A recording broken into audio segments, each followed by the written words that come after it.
ତେବେ ପିଲାମାନେ ଆମେ ଯୁକ୍ତ 2 ପରୀକ୍ଷା ଦେଲେ ବର୍ତ୍ତମାନ ହାୟର ଏଜୁକେସନ୍ କରିବା। ତେବେ ସମସ୍ତଙ୍କ ମନରେ ଗୋଟିଏ ପ୍ରଶ୍ନ ହେଉଥିବ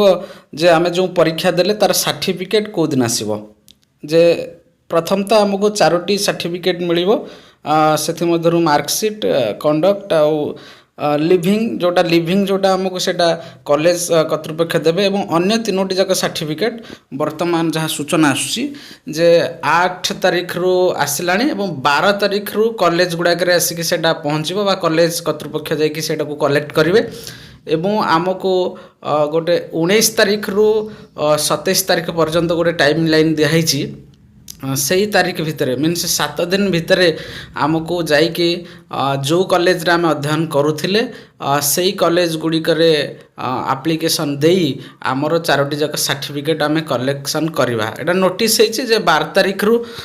कॉलेज गुड़ाक आसिक सर्टिफिकेट पहुँचब बा कॉलेज कर्तृपक्ष जाइके सर्टिफिकेट आनिबे किंतु कॉलेज कर्तृपक्ष आनिबा पई पिला माननकु मेनली